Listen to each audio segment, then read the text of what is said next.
Hello, BretFlixers. I apologize for my long absence.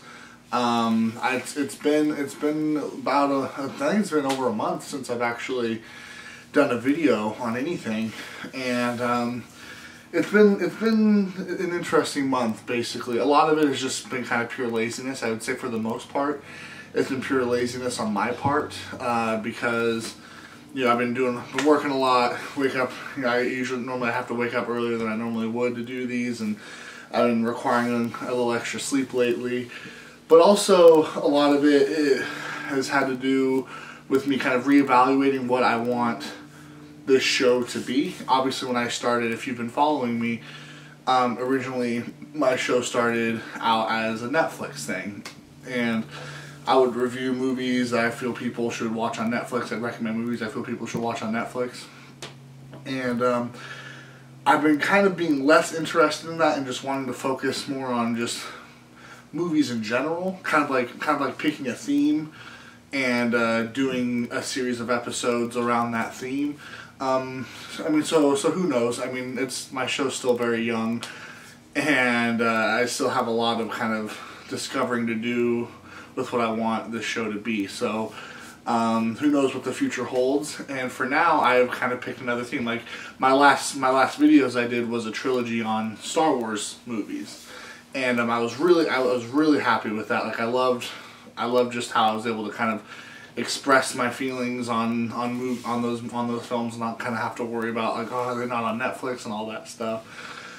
And so that's kind of what I'm going to do now, is I'm going to be doing a series of episodes that all revolve around a theme that I've kind of chosen. And actually, I do kind of, ironically, I always said I was going to get away from Netflix. I do kind of have Netflix to thank for giving me this idea, because recently Netflix added all of the Superman films to their instant watch. And not every single one, like Man of Steel's not on there, but like they did all the Christopher Reeve films, all 4 of the Christopher Reeve films, and they added the Bryan Singer reboot. And so that gave me an idea of kind of the next thing I want to do on BretFlix, is I would like to review all of the Superman films, and then I want to review all of the Batman films, and then last do Batman versus Superman. This is going to be the first video in the series, obviously, and I'm going to be doing kind of each episode. I'll be doing 2 films. So first I'm going to start out with the 2 Richard Donner films, and then I'm going to do the 2 crappy Superman films, and then I'll do the 2 reboots, Superman Returns and Man of Steel. And then I'll do the 2 Tim Burton Batman films, the 2 Schumacher Batman films, and then I'll probably do all of Nolan's Dark Knight trilogy, like in one video, because there's 3 of those. So I'll do those, and then we'll do Batman versus Superman. And when I get to my Batman versus Superman episode, that'll also kind of be in 2 parts. I'll do the movie itself, like, you know, what are my thoughts on the film, and then I will actually kind of like stack up, not like the 2 heroes, like to see which one I feel is better than the other, but just the movies themselves, like which which comic book character have I felt has had the best movies, and that's very debatable, and I'm not even really sure. Like I've already thought a lot about it. I'm not even really sure like which one I would really choose, you know, because you have the 2 Donner Superman films, which are amazing. And then you have the Dark Knight trilogy, which is amazing. So I don't know, we'll kind of see when I get there. But so I'm going to get this started with the 2 Richard Donner films. And of course, if you know anything about the history of these movies, is Richard Donner didn't technically get a directing credit for the 2nd Superman film. That technically went to Richard Lester. But Donner shot most of the movie. Lester just kind of stepped in after Donner got fired and kind of finished things up. And for the most part, I'll just call it directed by Richard Donner.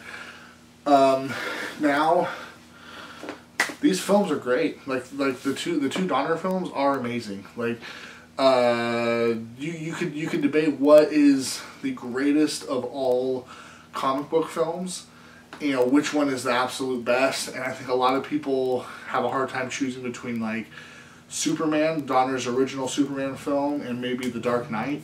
And I too have a hard time choosing which one I would pick for like what is my favorite or what is the best. I'd probably throw like Sam Raimi's Spider-Man 2 into that mix, and I'd have a hard time choosing between those three films. And Superman 1 and 2, I really consider the same movie, really, because Superman 2 really isn't Superman 2. It's more of just Superman Part 2, because it is part of a whole. It picks up right where the first one left off. It continues the story.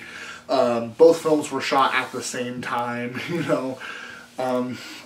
So Superman 1 and 2 really are just two parts of one film. So when I say, like, oh, Superman's the greatest, like, or Superman is one of the greatest comic book movies ever made, I'm really including 1 and 2 when I say that. Now, these movies are classic. Like, there's so many great moments. Of course, when he takes Lois Lane flying, and when he saves her from the helicopter, when he reverses time by flying around the world, or when you know, Terrence Stamp and his, you know, where he played Zod in the first and second movie, when he gets to Earth in the second film, and they kind of take over the world, and they take over the White House, and there's that epic battle between him and Superman. And of course, just that image of them being like imprisoned in that mirror thing. I don't know what you call that. That probably has a name. I'm not too familiar with Superman lore. I've never read one of these comics or anything. But you know, just that image of them getting like imprisoned in there and flying away, or the what do they call that thing? The something, the Dome of Solitude, or the Area of Solitude, or something, where Superman has his place in Antarctica or whatever. You know, there's so many iconic things from these movies that people instantly recognize, even if they haven't seen the films. And I mean, everything from the look of Superman, from individual scenes, from all the characters in the movie, or I guess you could also say in the comic too. But like John Williams' music is so iconic and instantly recognizable. It really just was a lot of... I mean, this movie was a big risk to make, I think. Like, I mean, especially in the time they chose to make it, back in the late 70s, when the technology was not close to being in a spot where I feel like a Superman movie would be possible. And granted, the effects are incredibly dated. I mean, today we look at them and we laugh, and it would almost take you out of the movie because they're so bad. But there's still just so much that's so perfect about these films too, that you forgive these movies for their flaws, and you recognize, it's a product of its time. You know, we'll forgive that. We'll let that go. And you know, no one has been able to match Christopher Reeve since then. He's kind of like Bond in that sense, where he was the original, and ever since then, everyone has just kind of been playing off of what Christopher Reeve established. Just like how everyone is basically just doing their own kind of version of what Sean Connery did in the first Bond films. I mean, and not to say that like the others have been bad. Like Brandon Routh, I don't think was a poor casting decision for her Superman Returns, and the new guy, Henry Cavill, I think his name is. Again, I don't think he's a bad choice for the role. I mean, I think they both were good choices and have the right looks and stuff for the kinds of movies they're a part of. Like I mean, I'll talk about this more when I talk about Man of Steel, but you know, Man of Steel is obviously a dark and serious take on the Superman story, and so you know, so I think someone like Henry Cavill, who kind of has this brooding yet likable kind of look to him, and obviously he's super buff. Like, I think he was a good choice, and to kind of do and the same thing with Brandon Routh, because I mean, you know, because Superman Returns was supposed to be kind of like a sequel to Superman 2, and you know, Brandon Routh he looks like Christopher Reeve, you know, and he's a competent actor.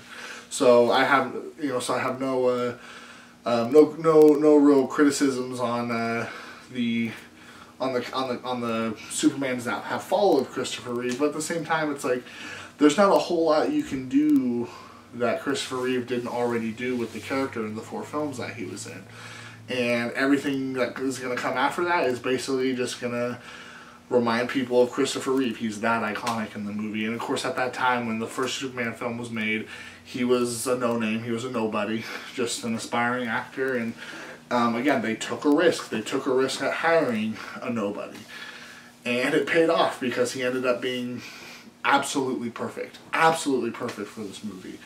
And I really have to praise just how great of an actor he is, because to balance that sort of like, you know, that Clark Kent versus Superman thing, like, and to have to switch from one to the other and have one be so iconic on its own terms, like, that's a pretty amazing feat, I think, for an actor. A really difficult thing for an actor to try to do. You know, a lot of people make fun of Superman and they go, you know, how could Lois Lane, you know, not recognize Superman? You know, all it is Clark Kent takes his glasses off and that's the only difference. It's like, yes, in a realistic sense, I guess. You know, they are obviously the same person. They have the same voices and everything. But I think the reason why people buy that she doesn't recognize him is because just of how kind of polar opposites they are. Her Superman is very confident, you know, he's very smooth, and you know, he doesn't stutter. He's broad shoulders, you know, and he arrives. He's just like, yes, what's up, fellas? I'm Superman. But Clark Kent is the polar opposite of that. You know, he's kind of introverted. He's really nervous. He's always messing with his glasses, and he's very clumsy. He's always bumping into things and like trying to catch them before things just fall over the floor. You know, people are able to walk all over him. You know, he tries to say something, but someone will talk over him, and he'll always retract and like, and so that's why I could buy that you wouldn't see that they're the same person. And just hats off to Christopher Reeve for making. For nailing them both. Like a big issue that like the Tim Burton Batman movies have and the Joel Schumacher Batman movies have is Bruce Wayne is not nearly as interesting or fascinating or cool as Batman is. But in Superman, Clark Kent is just as much fun to watch as Superman is to watch. And in fact, I almost kind of prefer that. Prefer watching him as Clark Kent, and that's just so weird because comic book movies are about the spectacle. They're about the action. They're about seeing heroes fighting bad guys. Yeah, that like yeah, like in the two Donner films, what makes them so great is that you have a fantastic and entertaining movie aside from the spectacle. And that's where a lot of comic book movies fail and are not very good and not very interesting, because they're only good when there's action going on. You're like, oh, okay, something's happening. You know, you kind of wake up out of your seat and you kind of watch something happen. You see some impressive special effects, but as soon as that's over, like, you don't care about the characters. You don't care about their personal lives. You know, they're not at all interesting. But not Clark Kent. Not Clark Kent in the Superman films. You know, he is just as much fun to watch as Superman. And also, I mentioned a little bit earlier John Williams' music, and he technically did the music for the first film, but the music in the second film is also great too. It kind of, I mean, the music's so good, it's so uplifting, and it's so iconic and memorable that you are able to overlook the cheesy effects and everything. So like when you know, Superman takes off in flight and he's flying over the city, I bet if you're watching it like silently, you go, oh man, that looks really bad. But with the music on top of it, you're like, yeah, go Superman, go, like, you know, get him. So it's John Williams at his best, which he's always at his best anyway. You know, so and also what's the guy's name? The bald dude, Lex Luthor. Gene Hackman plays Lex Luthor in these movies. He's hilarious. He's so fun to watch. Like this movie is just so goofy and so silly, but it's still just at the same time so engaging, you know? So it's like, you don't really consider it a comedy. like it is like a comic book action film. But you're so entertained, and you get so caught up in like the melodrama of it all, and you know, even though like Lex Luthor has like some really goofy and quite frankly bad sidekicks with him, like you like that they're there because they're fun to watch. You know, was it Ned Beatty, the sidekick and everything, and you know, in another movie you'd be frustrated by that. You'd be like, why would this guy pick idiots to be his sidekicks? Why would he do that? That's so dumb. But not in this movie. You know, this movie is just a accumulation of risks and chances that are very unconventional, very questionable, yet almost every single one of them worked. I mean, it's like okay, let's take a huge, you know, like the biggest budget that a movie has ever had up to that point, and let's have it be directed by the dude who did The Omen. Let's have it be written by the dude who wrote The Godfather, and let's cast someone no one's ever heard of in the title role. Boom, and we'll make the biggest movie ever made. It's like, what? That's insane. That sounds insane. But they pulled it off. They definitely pulled it off. So Superman, and of course when I say Superman, I mean 1 and 2, a candidate for the best comic book movie ever made, and it was one of the first. I think it was like the first major one. I don't really know much about the history of comic book films all that much, but I think it was like the first major comic book film. Like I think they had like done a lot of stuff on television beforehand that was really campy and cheesy. Obviously you have like the Adam West Batman stuff, but this was like the first time where they were like, no, we're gonna do this and we're gonna do this right. And I'm going to talk about this more in the next episode where I cover the Richard Lester film, Superman 3, not Spider-Man 3, and then the Sidney J. Fury one, or Superman 4. Sorry, I got Spider-Man on the mind. I love Spider-Man. But man, what was really missing was Richard Donner. I mean, and I love Richard Lester. You know, he's a great filmmaker. He's made a lot of classic films. And he was almost a pretty good choice for Superman 3. But it's like he just didn't he had like Richard Lester had like the comedy in Superman 3, and actually I don't think Superman 3 is that terrible of a film. It's not a good one, but it's not like, oh, this, you know, atrocious piece of garbage like everyone else says. I don't think it's that bad. I think you know, Lester had like the comedic tone down right, but as far as the serious tone, he just didn't get that. You know, that his movie was a little too silly, and I even hate to say like seriousness and too silly, like criticize those points in a Superman film, because it is the silliest, most unrealistic concept of all time. But there's just, Richard Donner though, he just found that right line where you have to walk, where yes, it's silly and it's campy and it's fun, but you care about the characters, and you know, you especially care about the romance. I mean, the romance between Lois Lane and Clark Kent / Superman in the second movie is surprisingly fantastic, and part of that is just because Margot Kidder is such a phenomenal actress, especially towards the end of the movie, where she has that scene with Clark Kent inside the Daily Planet, where she's like crying and she's just like, you know, we're never like we'll never get to be together. Like I love you, but you're not gonna let this happen. Like I understand, but at the same time I don't understand. And it just tears you apart. You're like, man, like, you know, I was just watching a fun Superman movie, and now you're kind of digging deep, and you know, you're kind of getting to the heart of these characters just kind of out of nowhere, and it's such a great scene. Like you want to bawl your eyes out when you watch it. And then of course he like kisses her, and then she you know, forgets what happened or whatever.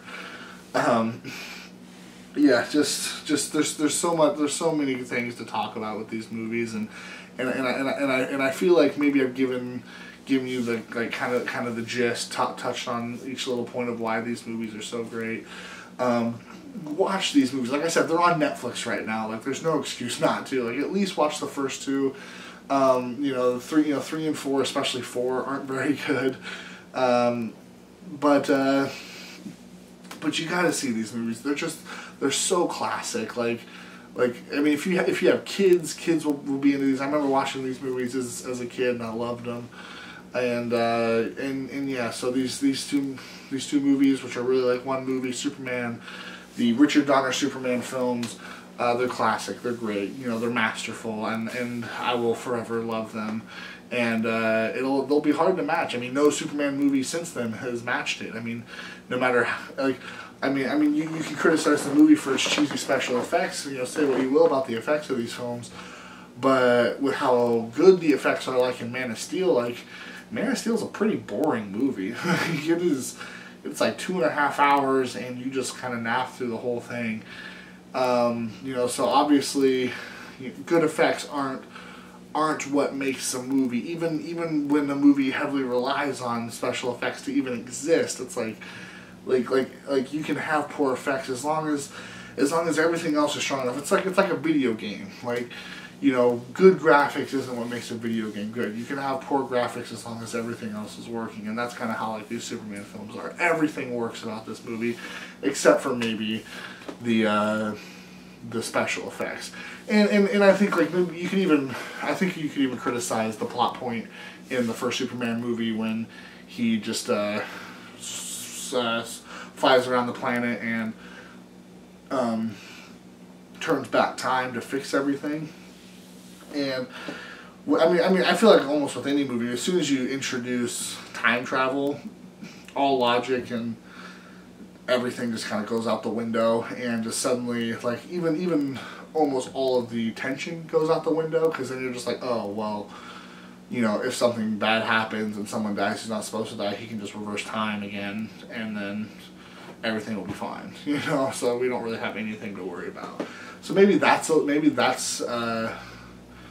kind of like a criticism I would have of the first movie.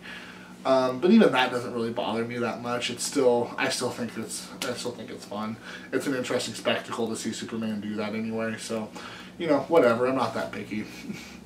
But yes, Richard Donner Superman films, they're fantastic. I'll see you guys in the next episode where I talk about the you know, so I did two films, I did two good movies. In the next episode, I'll talk about the two bad movies. So I'll see you guys next time. Let me know what your thoughts are on Superman. Let me know what your thoughts are on the movies, on the comics, on the video you just watched of me. So I appreciate your guys' support and everything. I will have more BretFlixing for you guys. I swear I won't have another hiatus that long, hopefully ever again. So I love you all. Watch Superman 1 and 2, at least.